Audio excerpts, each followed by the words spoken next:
ከቤተሰብና ከጎረቤት ጋር እንደ ሀገር ከሌሎች ሀገራት ጋር እንኖራለን። ስለዚህ ይሄ በጣም ያስፈልገናል። እንዲሁ ደግሞ ዝም ብለን ስናስባቸው እንዴት ሄዱና እዛ ኖሮ ስንል የኢኮኖሚ ጥያቄ የዳቦ ጥያቄ ነው ደቡብ አፍሪካ የወሰዳቸው። 1940ዎቹ 50ዎቹ ላይ ኢትዮጵያ በጣም ትከበር ነበረ። 620 ላይ ራሱ እስልምናው ደግሞ መጣኛ ጋር ተመልከተው 500 ሲጨመር 5 ከምናምን ላይ 5ኛው ሴንቸሪ እንደዚህ ወደ 6 ሲጠጋ ምን መጣ? እስልምናው መጣ። የትም መላክ ስለማይችሉ ገጸ ባህሪያቸውን ወደ ኢትዮጵያ ነበር ሐሳባዊ ገጸ ባህሪ የሚልኩት። ለምን? ኢትዮጵያ ውስጥ ነጻነት ስላለ ያንን ገጸ ባህሪያቸው እንዳይሞትባቸው ስለሚፈልጉ። አይኸው ከ1500 ምናምን ዓመት በፊት በእዝል በግዕዝና በአራራይ ዜማ ደምቀን ከብረን ከፍ ብለን ዛሬ ዓለም እንዴት ሰሩት፣ እንዴት ቀመሩት፣ እንዴት አመጡት የሚለው ሳይገባው አይደለም። እዚህ አገር የራሱ የሆነ እድገት ስልጣኔ አለ ብሎ አስወጣ በሙሉ ሰብስቦ። ተመልከት ንገር ለንጉስህ ብሎ ገበየው ሲገባ እና ሲመታና ሲወድቅ ማን ያየው? ባልቻ እኮ ነው። መድፍ ተኳሽ እኮ ነው። አስበዋል። መድፉን ይዞ ይሮጣል እንጂ ሰው ወይ ጥሎ ይሮጣል እንጂ ነገር ደግሞ ይኸውልህ አየህ ገበየው ቢሞት ተተካ ባልቻ እኮ የተባለው እንዲህ ሆኖ ነው ያቆማት። አሃዱ መናገሻ ቅዳሜ ምሽት ከ12 ሰዓት እስከ 3 ሰዓት ኪነ ጥበባት፣ ታሪክ፣ ባህል፣ ፍልስፍናና ስነ ልቦና በኢትዮጵያዊ ለዛና ጣዕም ተዋስተው ይቀርባሉ። በአሃዱ ሬዲዮ 94.3 አሃዱ መናገሻ። አሃዱ መናገሻ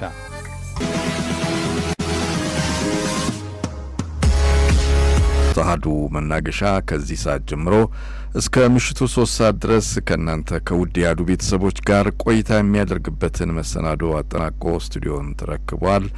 እንግዲህ በዛሬውም ዝግጅታችን ከዶክተር አንዱዓለም አባተ ያጸደ ልጅ ጋርና ከያሬድ ሙላት ጋር ቆይታ የምናደርግበት መሰናዶ ነው ያለን።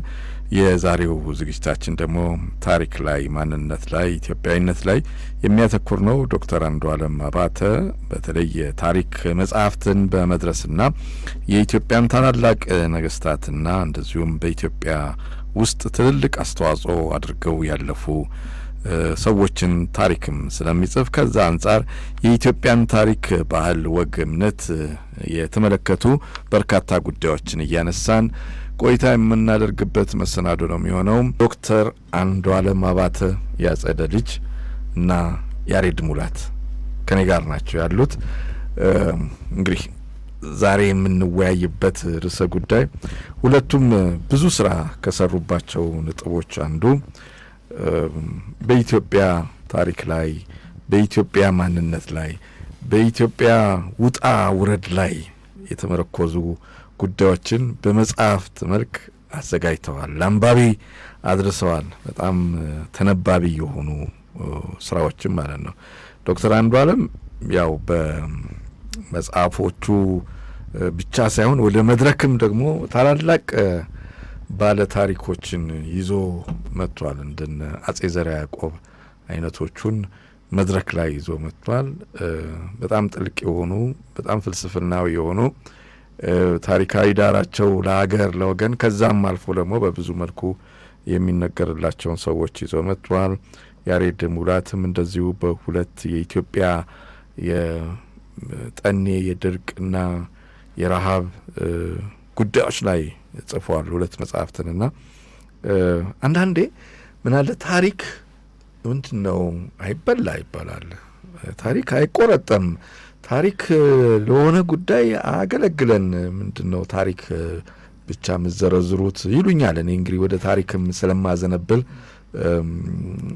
ሁሉን አሁን የምናወራው ነገር እኔ ስናወራ ከታሪክ አንጻር ነው ብዙ ነገር ማስበው በህይወት ዘመኔ እሱን ይነግረኛል። እና ከእኔ በፊትም ከነበሩ በጣም ብዙዎቹ የተማርኩት እሱን ነው። የታሪክ በጣም ብዙ አገልግሎት እንዳለው ወደ ኋላም የሌሎችንም ሀገሮች በኋላ እናነሳለን። ግን እናንተ እንደዚህ ስሜታችሁን የወሰዳችሁ ወደ ታሪክ እንድታዘነብሉ፣ ታሪክ እንድጽፉ፣ እንድትመራመሩ፣ እንድታነቡ ያንን ለመጻፍ ደግሞ በጣም ብዙ ጊዜ የመፍጀት ብዙ ማጣቀሻዎችን የመውሰድ እንዳይዛባ ያ ጉዳይ ደግሞ ከፍተኛ ጥረት ማድረግ አስጨናቂ ጉዳይ ነውና ከባድ ስራ ነውና ያንን ስራ ሁሉ ወስዳችሁ ወደ መጽሐፍት የቀየራችሁት ለአንባቢ የቀየራችሁት ትውልድ እንዲያነበው ያደረጋችሁት ያ ምንድነው? እንደዛ ታሪክ ላይ እንድታተኩሩ ያደረጋችሁ ከዶክተር አንዱዓለም አባተ ያጸደ ልጅ ካንተ ልነሳ። በጣም ነው ማመሰግነው። አድማጮቻችንም እንዲሁ እኛን ወዳችሁና ፈቅዳችሁ ልትሰሙን ዝግጁ ስለሆናችሁ እናንተንም ከልብ ነው የምናመሰግነው። ምክንያቱም መስማት ከፍላጎት ስለሚጀምር ማለት ነው። እኔ ታሪክ ላይ ያለኝ አጠቃላይ ግንዛቤ ወይም ደግሞ እኔ ወደ ታሪክ ላይ የማመዝንባቸው ዋና ዋና ነጥቦች አሉ። የመጀመሪያው እንግዲህ ትናንት ከሌለን ስለ ነገ ልናወራ አንችልም። ወይም ደግሞ ትናንት ከሌለን ዛሬያችን የመጣበት አይታወቅም። ዛሬያችን ካልታወቀ ነጋችንንም ደግሞ ማመላከት አንችልም እና ታሪክን መረዳትም ያለብን መገንዘብም ያለብን ማወቅም ያለብን ትናንታችን እንዴት ነበረ የሚለውን ስሪታችንን ለማወቅ ይረዳናል። ከዛ ተነስተን ደግሞ ዛሬን በደንብ ለማገናዘብ አውዱን ለመፈተሽ ይረዳናል። ምክንያቱም የምንኖረው ብቻችንን ስላልሆነ ማለት ነው። እንደ ግለሰብ ከቤተሰብና ከጎረቤት ጋር፣ እንደ ሀገር ከሌሎች ሀገራት ጋር እንኖራለን። ስለዚህ ይሄ በጣም ያስፈልገናል። ከዛ በኋላ ደግሞ መድረሻ እንድናደርግ መድረሻውን ጊዜ ሊኖረን ይገባል። ስለ ታሪክ ስናወራ መልካም መልካሙን ብቻ አውርተን ልናልፈው አንችልም። ወይ ደግሞ ክፉ ክፉን ብቻ አውርተንና ክፉ ክፉን ነገር ብቻ አጉልተንም ልናልፈው አይገባም። ታሪክን በታሪክነቱ ስናነሳ ወይም እኔ ሳነሳ ከትናንት ማንነታችን እንድንነሳ ከትናንት ጉድለታችን እንድንታረም እና ደግሞ ብዙዎቹ ምን ያስባሉ አሁን ጥበቡም እንዳልከው አሮጌ ነገር የሚመስላቸው ሰዎች አሉ። የድሮውን ብቻ በማንቆላጰስና ድሮ ቀረ ብቻ በማለት ድሮ ላይ ተቸንክረን የቀረን የሚመስላቸው ብዙ ሰዎች አሉ። ግን እንደዛ አይደለም።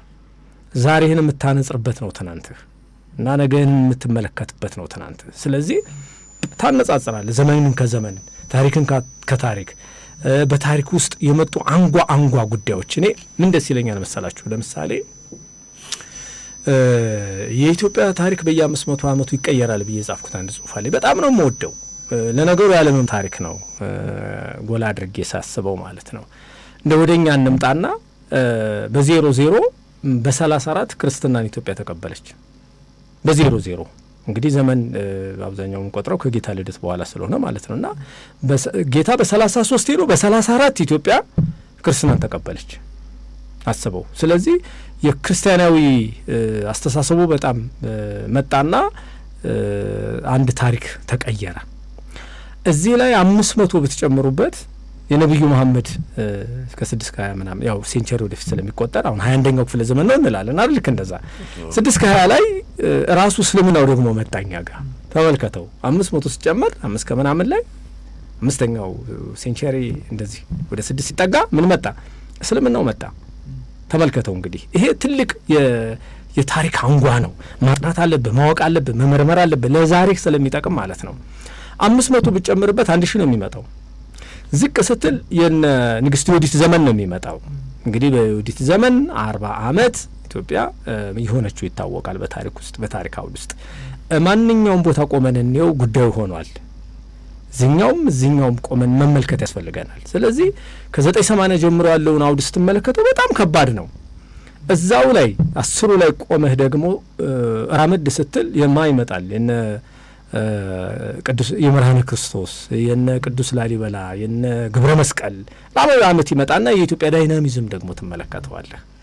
500 ዓመት ደግሞ እዛ ላይ ስትደርብበት በጣም የግራኝ አህመድ በተለምዶ ስለምንል ነው የሱ ዘመን ይመጣል፣ የመስፋፋት ዘመን ይመጣል። እዛው ላይ ደግሞ የነፋሲል ዘመን ይቀጥላል። ዳይናሚዝም ነው፣ ዝም ልትለው አትችልም። 500 ስትጨምርበት ደግሞ 2000 ይሆናል። ከ97 ጀምር 2000 ሲመጣ አባይ ሲገደብ ኢትዮጵያ ሚሊኒየም ሲመጣ እና እነዚህ ታሪክ ናቸው። እንግዲህ ተመልከት፣ ኢትዮጵያን ያሰመሩ ታሪኮች ናቸው። ኢትዮጵያ ላይ በቃ ልትጥላቸው የማትችላቸው ታሪክ ናቸው። በዛ ዘመን ክርስትና እስልምናው መጣ። ኢቭን 500 ምናምን ላይ የቅዱስ ያሬድ 5 ቅዱስ ያሬድ የመጣበት ነው። አሁን ዳይናሚዝሙን ተመለከተው። አሁን በዓለም ላይ ቤቶቨንን ሾፐንን ሃይደንን አሁን የዘመናችንን ያኒን ተመልከታቸው። ትልቁ የሙዚቃ ኮንሰርት ትልቁ ቅመራ 3 ሰዓት ነው ይፈጀው። የቅዱስ ያሬድ ደግሞ 18 ሰዓት ነው ይፈጀው። አይኸው ከ1500 ምናምን ዓመት በፊት በእዝል በግዕዝና በአራራይ ዜማ ደምቀን ከብረን ከፍ ብለን ዛሬ ዓለም እንዴት ሰሩት፣ እንዴት ቀመሩት፣ እንዴት አመጡት የሚለው ሳይገባው እንኳን እኛም ሳይገባን እንኮኛ መረዳት አልቻልንም። የሙዚቃ ታሪካችን የዜማ ታሪካችን የተቀየረበት ነው። ይሄንን አለማንሳት አትችልም። እዚህ ውስጥ ነው የዛሬ ዘመነኞቹን ሙዚቃውን ልናይ የምንችለው። እዚህ ውስጥ ነው ምንድነው ህንጻዎቻችንን ልንመለከት ቁሳዊ ባህላችን ልናይ የምንችለው። እና እኔ ታሪክን ከትናንት እንዴት ነበር እማርበታለሁ። ከክፉም ከደግም ታሪካችን ነው የምንማረው።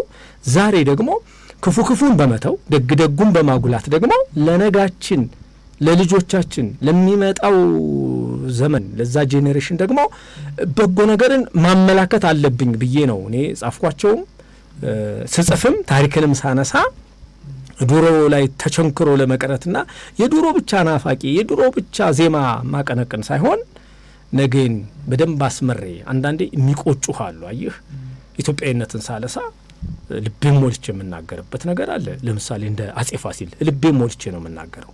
አጼ ፋሲል እንግዲህ ብዙ ሰው ያውቀዋል። አየህ ፋሲል ሸዋ ነው የተወለደው። መገዘዝ ተራራ ላይ ነው የተወለደው። ሸዋ ተወልዶ ቤተ መንግስቱን ጎንደር ላይ እንደዛ አሁን ዛሬ የምንኮራበትን ቤተ መንግስት ሰርቶ ቤተ መቅደሱን ደግሞ አክሱም ነው አይደለም።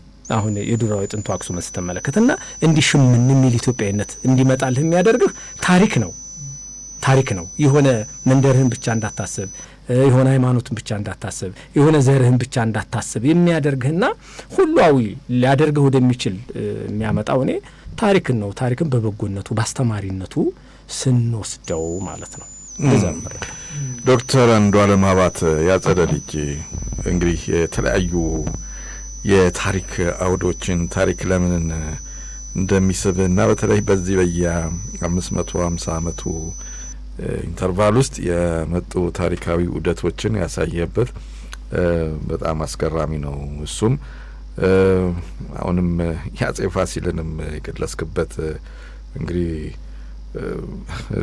አጼ ፋሲል የሚገርሙ መሪ ናቸው።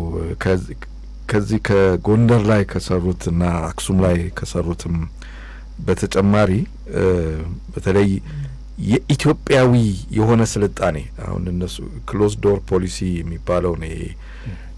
ፖርቱጊዞቹንና ስፓኒያርዶቹን በዛ በ15ኛው 16ኛው መቶ ክፍለ ዘመን የነበሩት ስልጣኔን እድገትን ያመጡ እነሱ ናቸው ስለሚባል አይደለም። እዚህ አገር የራሱ የሆነ እድገት ስልጣኔ አለ ብሎ አስወጣ።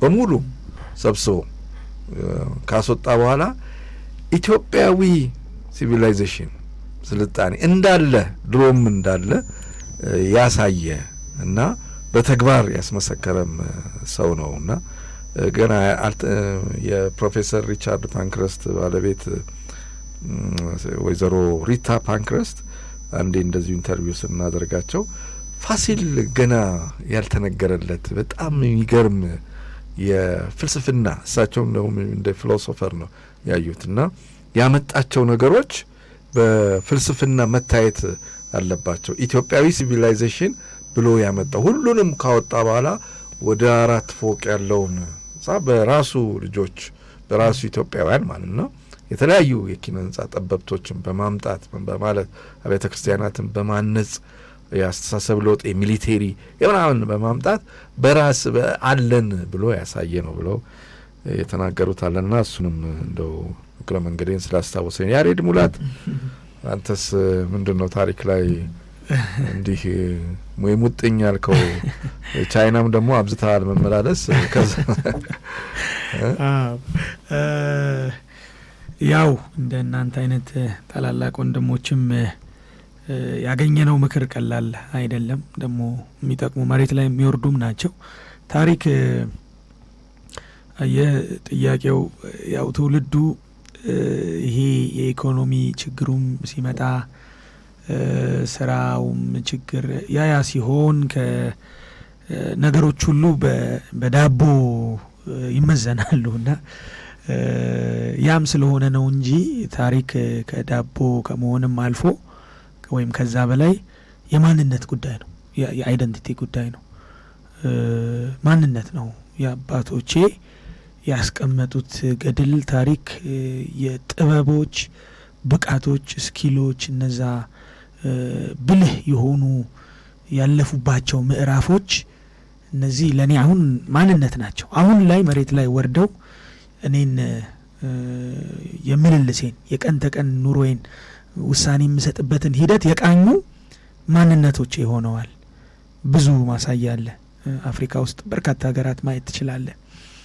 በነጮች አባቶቻቸው ተረግጠው ስለኖሩ ነጭ ስለተጫወተባቸው ከሁለት ሶስት አራት ትውልድ በፊት የነበረ ያ የመደቆስ ያ የበታችነት ስሜት ደግሞ ያ ታሪክ ከትውልድ ወደ ትውልድ ሲሸጋገር ስለመጣ አሁን ላይም ነጭ ሲያዩ ፈራ ተባ ሲሉ ታያለ።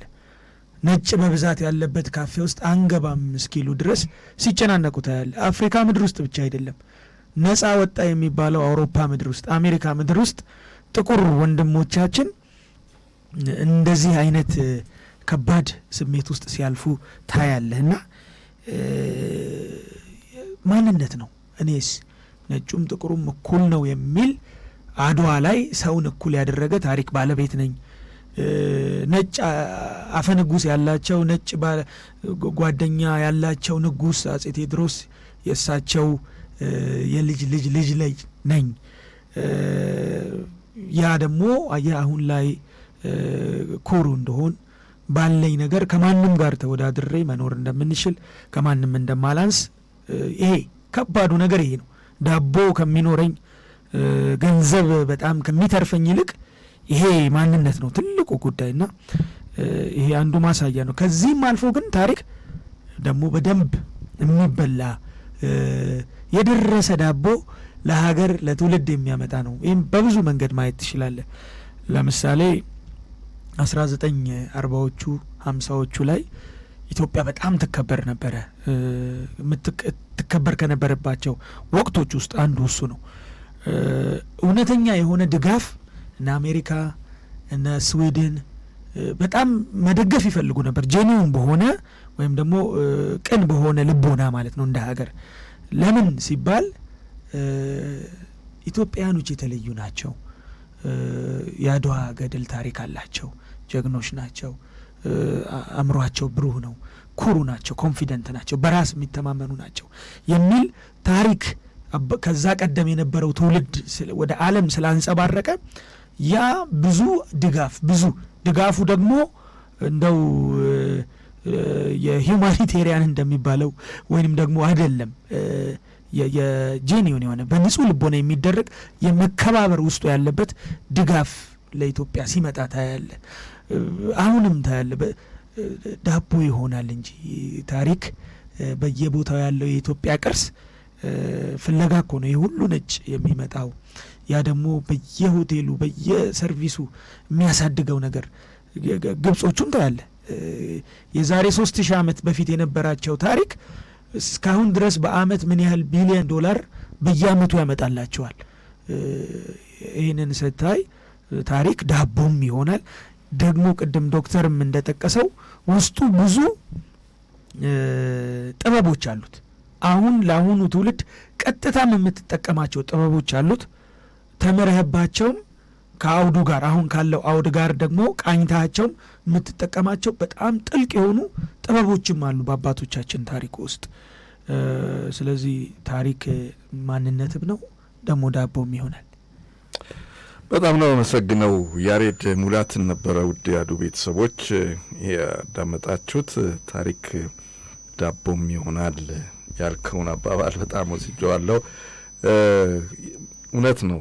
የኢትዮጵያ የሌሎችን እንኳን ታሪክ ዝም ብለን ብናይ የሚያስጎበኙን እኮ ታሪካቸውን ነው። እስራኤል አሁን በዓለም የስልጣኔ ግስጋሴ እድገት ውስጥ እጅግ ከፍተኛ የሚባል የኢኮኖሚ ስታተስ ደረጃ ላይ ነው ያለችው። በስልጣኔ በዚህ በቴክኖሎጂው በምኑ በጣም ያደገች ናት። በግብርናው ያችን የምታክል ሀገር የአውሮፓን ገበያ የምትመራ ሀገር ናት። ነገር ግን እስራኤል ዛሬ ያለ እነዚህ ሁሉ ጠቢባን ጠጋ ስንላቸው ታሪክን ነው የሚያወሩልን። መነሻቸው ታሪካቸው ነው። ከታሪክ አሁን ላላቸው ስልጣኔ የአሁኑን ብቻ አይደለም ወደ ኋላ ሄደው እያንዳንዱን የመሬታቸውን ክፍል እዛጋ ነቢያቱ፣ እዛጋ ጻድቃኖቹ፣ እዛጋ እነማን እንደሚኖሩ ይኖሩ እንደነበር፣ ምን ፍልስፍና ያራምዱ እንደነበር፣ ምን እንደሰሩ፣ ምን አሁን ላለችው እስራኤል ያበረከቱት አስተዋጽኦ ይሄን ነው የሚያውቁት። እስራኤል የምትባለው ሀገር ይህ ሁሉ የዓለም ቱሪስት የሚሄድባት ታሪክ ስላላት ነው። መካ መዲና ይህ ሁሉ ህዝብ የሚሄደው ታሪክ ስላለ ነው። ቻይናንም፣ ህንድንም፣ ግሪክንም ሌሎችንም ማየት እንችላለን። እና እነዚህ ሁሉ ታሪክ ስላላቸው ነው። ዳቦ ነው ታሪክ ያልከው እሱ ነው። እኛ ይሄንን ያለንን እርሾም አለ ሁሉ ነገር ኖሮን ወደ ዳቦነት ግን የመቀየር ብቃቱ ነው የሌለን። እና ሀሳባውያን የሚያስፈልጉት እዚህ ጋር ነው። ኢትዮጵያ ውስጥ ያለንን ታሪክ እንዴት አድርገን ነው ወደ ዳቦ ማምጣት የምንችለው? እኛ በጣም የተትረፈረፈ ነው ያለን፣ ከሌሎቹ የበለጠ ነው ያለን እና ይህንን እንዴት እናምጣ፣ እንዴት እናድርገው የሚለው ትልቅ መወያ ነው የሚሆነው። ዛሬ ለምሳሌ ደቡብ አፍሪካ ውስጥ ወንድሞቻችን እህቶቻችን በዚህ በመጤጠል በሚባለው አስተሳሰብ ችግር ውስጥ ወድቀውብናል እና ብዙዎች ህይወታቸውን አጥተዋል። እንደገና ደግሞ የመኖር ስጋትም አጋጥሟቸዋል። እንዲሁ ደግሞ ዝም ብለን ስናስባቸው እንዴት ሄዱና እዛ ኖሮ ስንል የኢኮኖሚ ጥያቄ የዳቦ ጥያቄ ነው ደቡብ አፍሪካ የወሰዳቸው እዛ እንዲኖሩ ያደረጋቸው። ደቡብ አፍሪካ ምን ነበረች? ደቡብ አፍሪካ ስናያት በእርግጥ በነጮች ወደ 300 ዓመት ያህል የተገዛች በጣም በባርነት በጉስቁልና እጅግ የከፋ የዓለም ኑሮ የነበረባት የሰው ልጅ 300 ዓመት ሙሉ መከራ ያየባት አገር ናት። በጣም ስለማውቃት ነው ደቡብ አፍሪካን በደንብ ታሪኳን። እና ያቺ አገር ወደ ነጻነት እንድትመጣ ትልቅ አስተዋጽኦ ያደረገች የምድሪቱ ሀገር ኢትዮጵያ ናት። የደቡብ አፍሪካን አስተሳሰብ ቅድም አጼ ፋሲልን ስንጠቅስ ነበር። አስተሳሰብ የተቀየረው ወደ ኢትዮጵያኒዝም ወደ ኢትዮጵያዊነት የመጣው ከአድዋ ድል ማግስት ደቡብ አፍሪካውያን ኢትዮጵያ እንዴት ነጮችን አሸነፈች ወይም ኢትዮጵያን እንዴት አሸነፉ ብለው እንደ ትምህርት እንደ ፍልስፍናም እንደ እምነትም በአብያተ ክርስቲያናት በኩል እያቋቋሙ ኢትዮጵያን ያጠኑት። ወደ ኢትዮጵያ መሰደድን ነው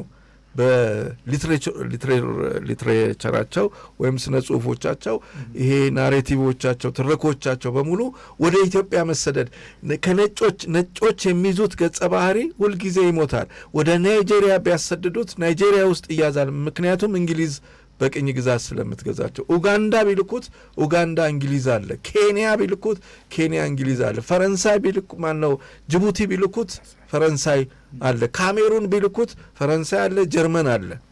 ናሚቢያ ቢልኩት ጀርመን አለ።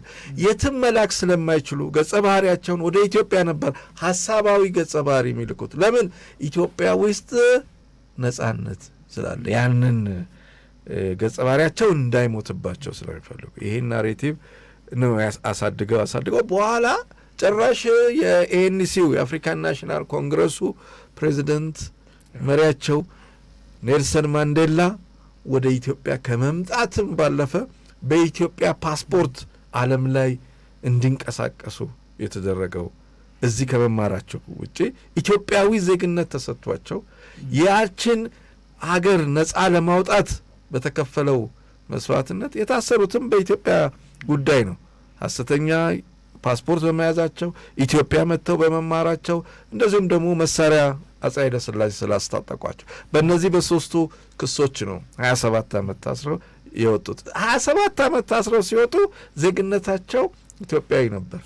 የደቡብ አፍሪካ ዜግነት ፓስፖርት የላቸውም ነበር። ከዛ በኋላ ነው ማንዴላ ደቡብ አፍሪካ የሆኑት።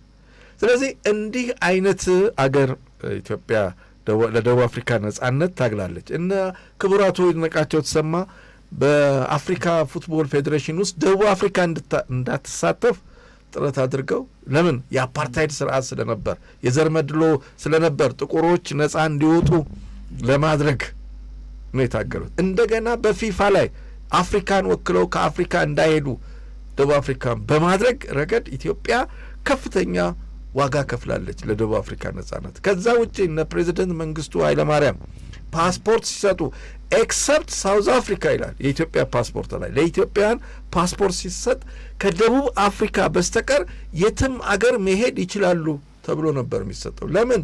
ደቡብ አፍሪካ አፓርታይድ ስለነበረ፣ የዘር መድሎ ስለነበር፣ ጥቁሮች መከራ ስለሚያው ነበረ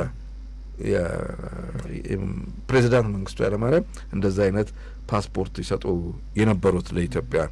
ስለዚህ ይሄ ማንነታችንን በታሪክ ትልቅ አገር መሆናችንን ሳንሰራበት ስለቆየን እርስ በርስ ስለምንፋተግ በዘር በጎሳ በሃይማኖት በሰፈር በቀበሌ በምናምን ተቧርነን ስለምንጠላላ አንድ ላይ ህብራዊ የሆነ እድገት ማምጣት ስላልቻል እኛ ነጻ ባወጣናት ደቡብ አፍሪካ ተሰደድን። ያ ነው አንዱ ችግር። ዶክተር አንዱዓለም አንተን ቁጭ አድርጌ ነው ብዙ አወራሁ። ቀጥል።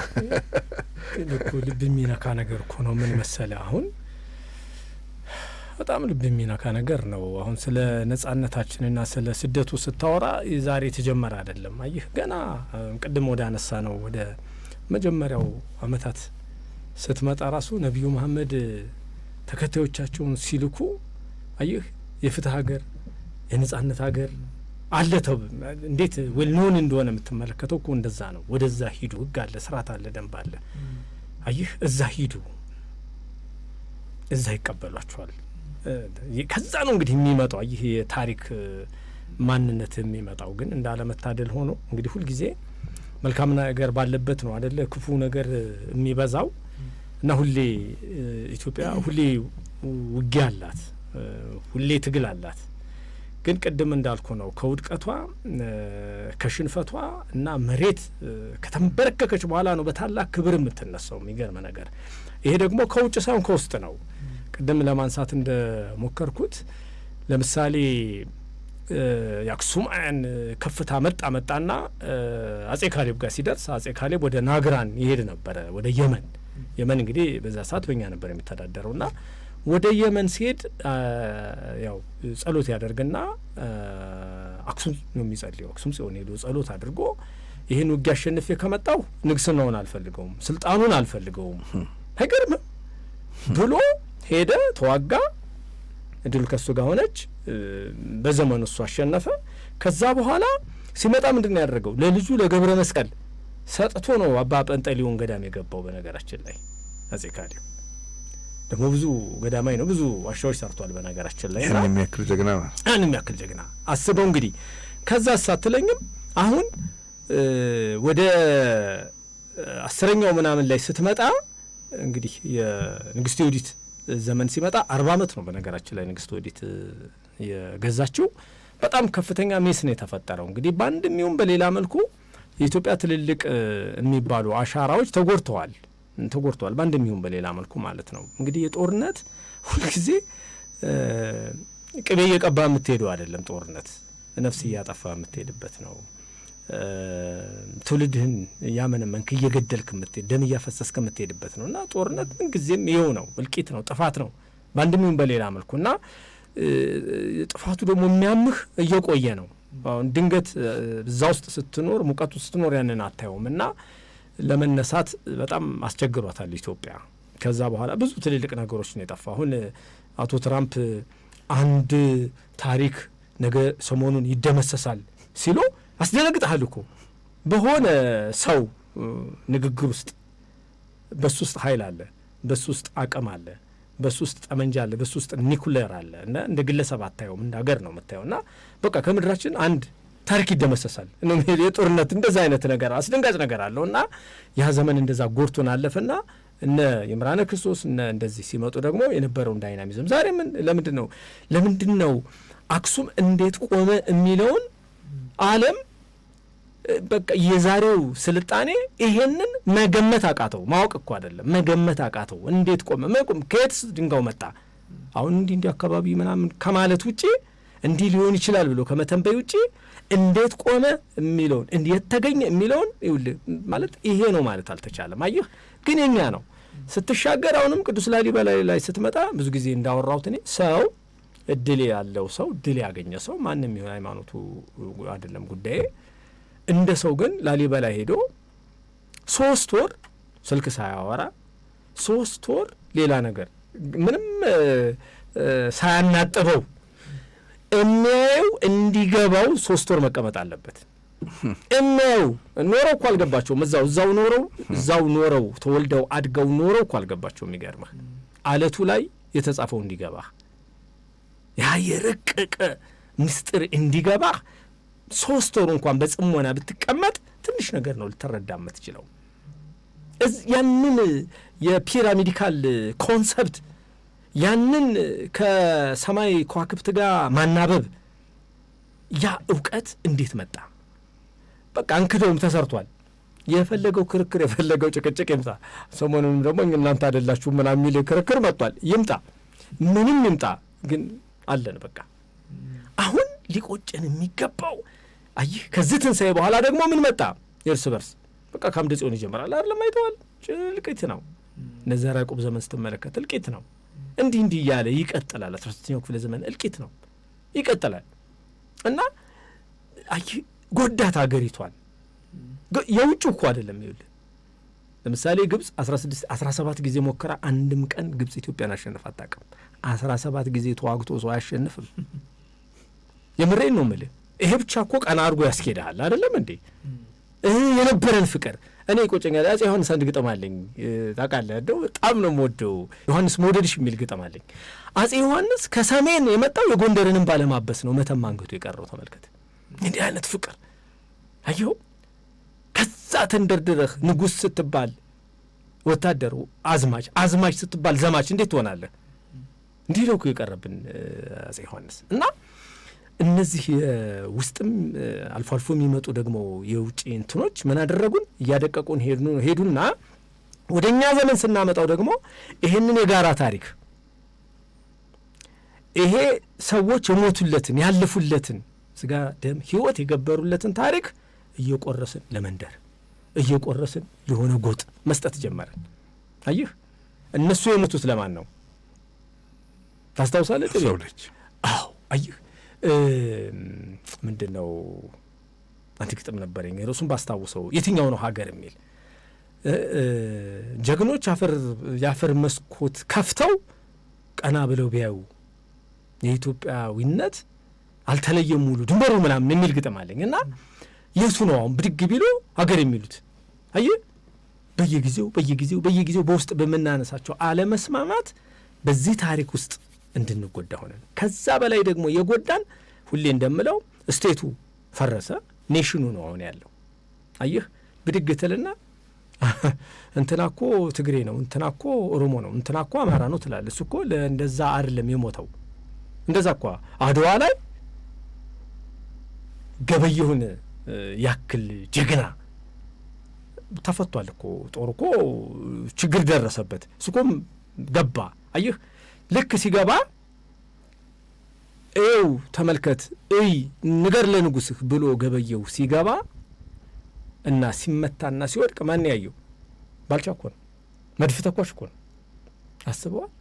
መድፉን ይዞ ይሮጣል እንጂ ሰው ወይ ጥሎ ይሮጣል እንጂ ንገር ደግሞ ይኸውልህ አየህ ገበየው ቢሞት ተተካ ባልቻ እኮ የተባለው እንዲህ ሆኖ ነው ያቆማት። ግን አድዋ ላይ አንተንትን ተባብለው አይደለም። አየህ እና ምን ለማለት ነው? በቃ ጎዳን። ይሄ የማያስፈልገው ነገር በደንብ አድርገው ተሰራ። ይህ ለ100 ለ200 ዓመት አእምሯችንን አጠቡት። አሁን እኛ አልተገዛንም። ዛሬ እንኳን ትንሽ ነገር የማድነቅ እንኳን አንችልም። ያለውን ዛሬ ትንሽ ነገር ልናደንቅ አንችልም። በነበረው መሰረት ላይ በደንብ እያነጽን አላመጣንም። ሁሌ የሚመጣው አዲስ በቃ እኔ ጀማሪ እኔ አዲስ ምናምን ነው የሚልህ ሁልጊዜ። በነበረው ላይ ያንን መልካም ነገር አድንቀህ አክብረህ አወድሰህ አንተ ብትቀጥለው ነው ትልቅ የምትሆነው። ለምን እዛ ትከሻ ላይ ነዋ። ለዚህ ሁለት ሰዎች ደስ ይሉኛል። ለምሳሌ ገብርዬና አጼ ቴዎድሮስ ደስ ይሉኛል። አጼ ቴዎድሮስ እኮ ገብርዬን አንበሳዬ ነው የሚለው፣ መከታዬ ነው የሚለው፣ ክንፌ እኮ ነው የሚለው። ገብርዬስ እኔ ባሪያህ ነው የሚለው። አየህ እንደዚህ ነው።